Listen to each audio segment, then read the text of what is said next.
새 예루살렘, 요한 사도가 산 위로 올려가서 그 산 위에서 또 그 새 예루살렘이 임하는 모습을 쭉 살펴보죠.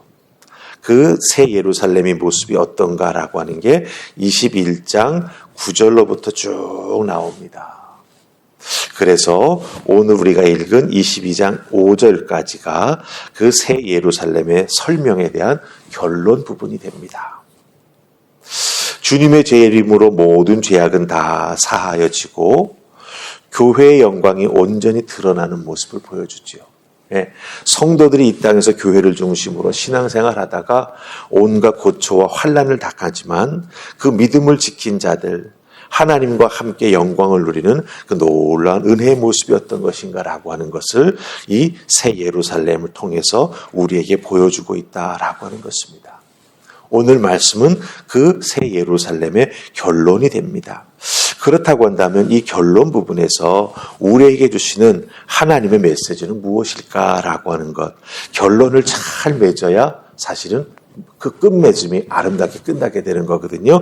그런 의미에서 보자면 오늘 말씀은 우리에게 주는 귀한 메시지가 담겨져 있는 것을 발견합니다. 자, 우리 첫 번째 말씀으로 1절과 2절 말씀 보십시다. 1절, 2절 찾으셨습니까? 자, 우리 같이 읽습니다. 시작. 또 그가 수정같이 맑은 생명수의 강을 내게 보이니 하나님과 및 어린 양의 보좌로부터 나와서 길 가운데로 흐르더라. 광 좌우에 생명나무가 있어 12가지 열매를 맺되 달마다 그 열매를 맺고 그 나무 잎사귀들은 만국을 치료하기 위하여 있더라. 아멘. 자, 여러분들 생명수. 왜 생명수가 이 거룩한 성에서부터 흘러서 쭉 나가고 있을까요? 이 생명수가 사람을 살리는 것이기 때문에 그렇습니다. 오늘 말씀에 묘사되는 내용을 잘 보면 이 생명수가 쭉 어린 양 보좌로부터 나와가지고 그 거룩한 성을 흘러가고 있다라고 말하는 걸 보게 됩니다. 이 표현의 모습을 잘 보면 창세기에 에덴 동산을 연상시킵니다. 여러분들 에덴 동산 보면은 그 에덴 동산에서부터 세상을 향해서 흘러나가는 4가지 강이 나오죠. 그 4가지 강이 나와서 온 세상에 물을 공급해 줍니다. 그렇기 때문에 에덴 동산에서 흐르는 그 강물은 4개의 강물이지만 세상을 살리는 물의 공급 그 중심이 에덴에서부터 나아간다라고 하는 걸 설명해 주고 있죠. 하지만 여러분 어떻습니까?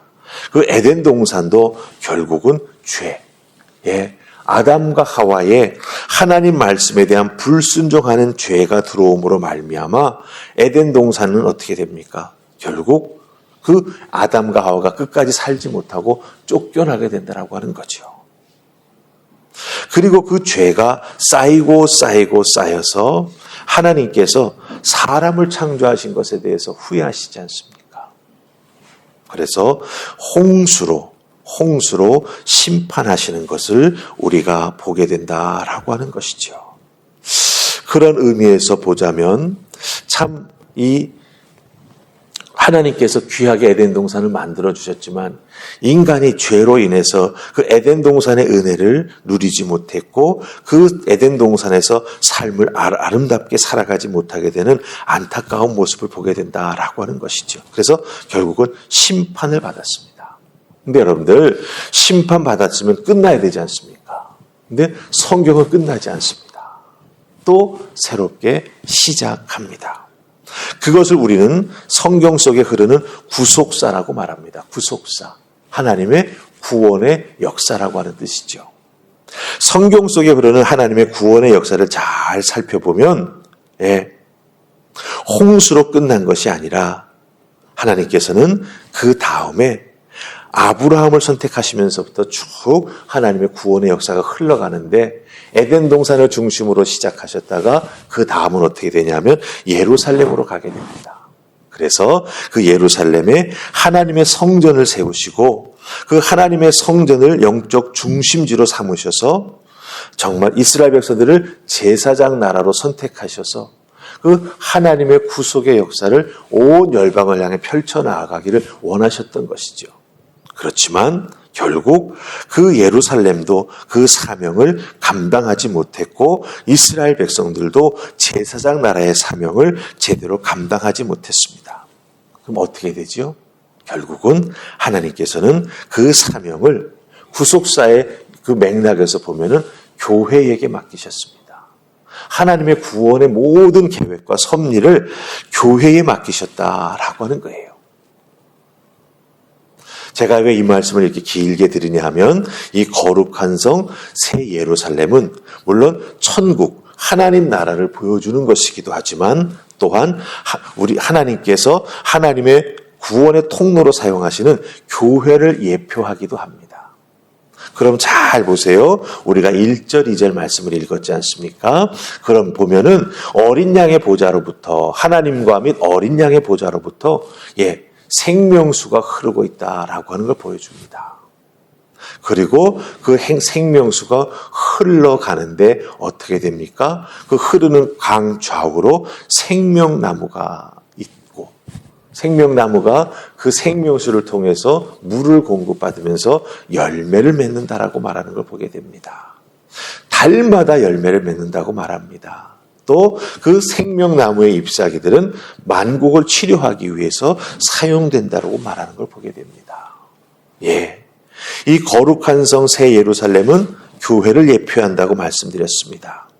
그렇다고 한다면 거룩한 성 새 예루살렘, 그 하나님의 보좌가 있고 그 보좌에서부터 흘러나오는 생명수, 그 생명수로 인해서 생명수 나무가 자라납니다. 생명나무가 자라나고 열매를 맺고 그 나무가 잎사귀가 무성해진다고 말합니다. 그 열매와 결국 잎사귀를 통해서 그렇죠?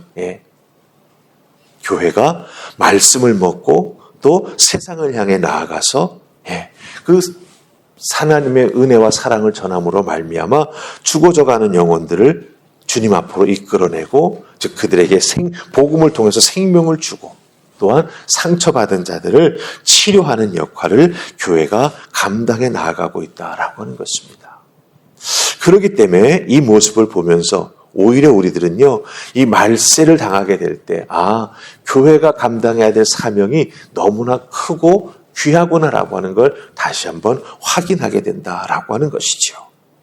예수님이 주인 되시는 교회, 그 예수님이 주인 되시는 교회에는 생명수가 반드시 흐르고 그곳에서 생명수를 먹고 자라는 생명나무가 분명히 있게 되고 그 생명나무는 무엇입니까? 우리 성도들을 의미합니다. 그 성도들이 우리 주님 주시는 생명수를 먹고 자람으로 말미암아 어떻게 됩니까? 열매가 맺히게 되고 그렇죠? 잎사귀가 푸르는 성도로 믿음 생활하며 성장해 간다라고 하는 거예요.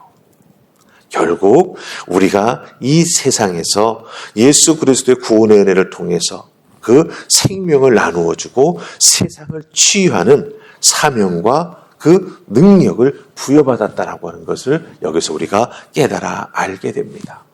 그러니까 여러분들이 교회에 다니시면서 신앙생활하는 게 얼마나 귀한 것인지 우리가 여기서 다시 한번 확인할 수 있다라고 하는 거죠.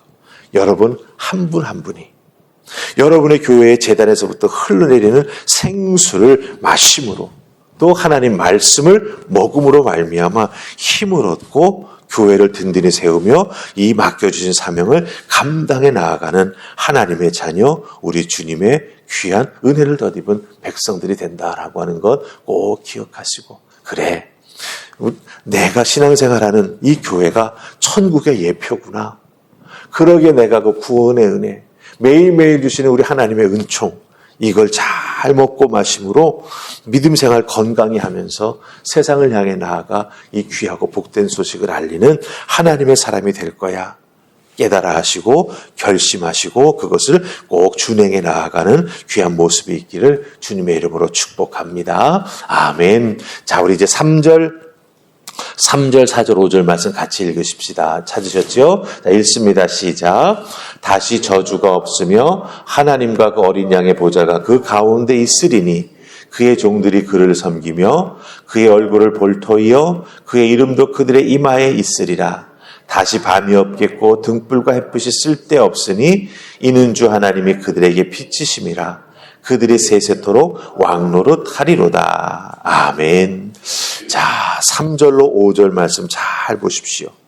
새 예루살렘, 이 새 예루살렘이 얼마나 귀한 곳인가라고 하는 걸 우리에게 보여줍니다. 근데 이 새 예루살렘은 교회를 예표한다 그랬죠. 그렇다고 한다면 이것을 그대로 우리 교회에게 한번 잘 적용해 보시기를 바랍니다.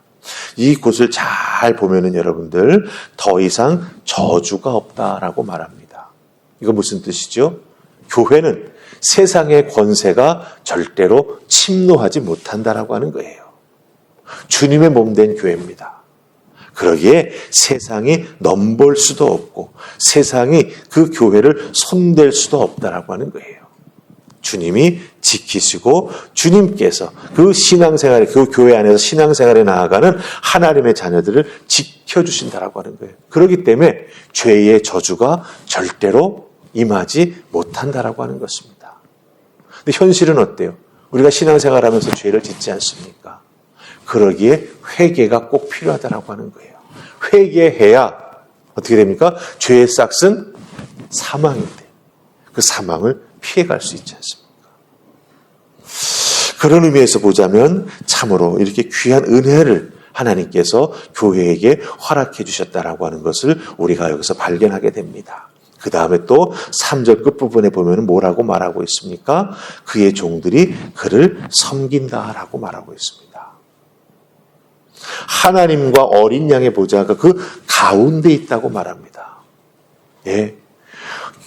교회에서 하나님 앞에 예배 드리죠. 교회 구조가 이렇게 돼 있다고 하지만 그 예배의 주인은 누구시라고요? 하나님이신 것을 말하는 겁니다. 예.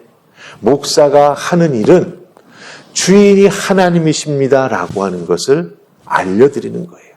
다양한 방법을 통해서. 그렇기 때문에 교회의 주인은 목사가 아닙니다. 장로가 아닙니다. 직분자들이 아닙니다. 하나님이십니다. 우리는 그 하나님을 예배하며 기름부 종으로 세운 목회자를 통해서 하나님을 어떻게 더 잘 예배하며 하나님의 뜻을 깨달아 알고 신앙생활에 나아갈 수 있을까라고 하는 것을 배우고 깨달아 알고 훈련받고 그것을 감당해 나아간다라고 하는 거예요. 그렇기 때문에 여러분들 이 3절 말씀을 잘 기억하시기 바랍니다. 교회 안에는 세상에 저주가 임하지 못한다. 교회의 주인은 하나님이시다. 우리는 하나님을 예배하며 하나님을 섬기는 성도다라고 하는 것입니다. 자, 그 다음에 4절 보시기 바랍니다. 4절 말씀 보면은 우리가 하나님의 얼굴을 본대요. 어린 양의 모습을 본답니다. 그런데 그 이름도 그들의 이마에 있더라. 이렇게 말하고 있습니다. 잘 보세요. 이것은 무엇을 의미합니까? 이것은 신앙생활에 나아가면서 우리가 하나님과 인격적인 관계를 맺으면서 신앙생활에 나아간다라고 하는 거예요. 인격적인 관계라고 하는 게 무엇입니까? 여러분들이 믿음의 성도들을 만나지 않습니까? 그때 여러분들이 그 성도를 만날 때 가면을 쓰고 가짜로 만나는 것 아니지 않습니까? 여러분의 가장 진솔한 모습, 그렇죠? 예. 여러분의 마음을 담아서 사랑을 담아서 나의 나됨을 다 담아가지고 성도들이 교회에서 만나서 서로 위로하고 또 서로 격려하고 서로 친교하면서 그렇죠? 이 믿음의 길을 함께 걸어가지 않습니까? 그 함께 성도로 믿음의 길을 걸어가는 그 관계 속에는요 세상의 위선이 낄 수가 없습니다. 주님의 사랑과 나의 나됨을 그대로 드러내면서 하나님 주신 형상을 회복한 그 아름다운 인격의 모습으로 만나면서 그 길을 걸어가는 것인데 교회 안에서 우리는 또한 우리 주님을, 우리 하나님을 그렇게 인격 가운데 만나게 된다라고 하는 거예요. 그렇기 때문에 하나님과 우리와의 만남은요, 참으로 한 번 만나면 정말 떨어질 수가 없는 불가분의 관계로 연결되고 거기에서 은혜를 덧입으면서 우리가 신앙생활에 나아가는 그런 귀한 은총을 덧입게 된다라고 하는 것이죠. 하나님의 얼굴을 보게 되면서 인격적으로 만납니다. 그래서 이름이 이마에 있다라고 하는 의미가 바로 인격적으로 만난다라고 하는 의미예요. 그리고 5절 보시기 바랍니다. 밤이 없답니다. 등불도 햇빛도 쓸데없다고 말합니다. 왜 그렇지요? 주 하나님이 그들에게 빛이심이라 이렇게 말하고 있습니다. 모든 것의 근원 되시는 하나님이 그들을 비춰주고 있기에 세상의 어떤 그 빛이 뭐 이거다 전 이게 아니라는 거죠. 하나님과 함께할 때 모든 것이 드러나고 하나님을 통해서 모든 것을 바르게 볼 수 있고 하나님을 통해서 바른 길을 우리가 걸어갈 수 있게 된다라고 하는 거죠. 그러니 빛의 근원이 우리와 함께 해주시니 어둠은 당연히 물러갈 수밖에 없는 거죠. 그리고 우리는 얼굴과 얼굴을 맞대어보는 그 놀라운 은혜를 덧입으면서 신앙생활을 새 예루살렘, 바로 교회를 예표하는 그 모습 속에서 우리가 누리면서 신앙생활에 나아가는 귀한 은총을 덧입게 된다라고 하는 것입니다. 그러게 여러분들 교회가 귀한 거예요. 그렇기 때문에 교회는 인간적인 것들이 자꾸 스며들어서는 안 됩니다. 주님의 사랑, 하나님의 공의와 하나님의 거룩하심, 그리고 성도들의 아름다운 연합을 통해서 교회를 세워나가고 예배하고 또 연약한 지체들을 붙잡아 세워주는 아름다운 모습, 그것이 교회 안에 가득할 때 교회는 이 땅에서 천국을 보여주는 그런 거룩한 성의 역할을 감당할 수 있다라고 하는 것 꼭 기억하시고, 여러분들도 그와 같은 믿음 생활 교회에서 열심히 하시고 또한 천국을 보여주는 하나님의 자녀들 다 되실 수 있기를 주님의 이름으로 축복합니다. 아멘. 기도하십시다. 좋으신 하나님 은혜 감사합니다. 오늘도 저희들을 주의 전으로 부르셔서 거룩한 성, 마침내 환난과 핍박이 끝나고 어둠의 세력과의 전쟁에서 하나님 승리케 해주셔서 주의 몸된 교회가 이 땅에 우뚝 세워지는 것을 다시 한번 확인시켜 주시니 참으로 감사합니다. 하나님, 이 교회의 믿음으로서 일원이 되어 교회를 세워나가는 우리들 참으로 귀한 존재임을 다시 한번 확인하게 됩니다. 그러기에 우리의 믿음이 얼마나 귀하고 복된 것인지 다시 한번 깨달아 알고 우리 믿음의 모든 근원 되시는 하나님께 감사하며 그 구원을 우리에게 허락해 주신 예수님께 감사하며 성령님 우리 속에 살아 역사하셔서 이 구원을 지켜나갈 수 있도록 우리를 위하여 말할 수 없는 탄식으로 기도하시며 성령의 은사로 우리를 지키시고 이끌어 주시기에 다시 한번 감사하면서 우리들의 삶을 하나님 앞에 온전히 올려드리는 우리 모두가 되게 하여 주시옵소서. 오늘 우리들의 하루의 삶도 성령 하나님과 동행하며 하나님께 영광 돌리는 귀한 믿음의 삶을 살아갈 줄 믿사옵고 예수님 이름으로 기도하옵나이다. 아멘.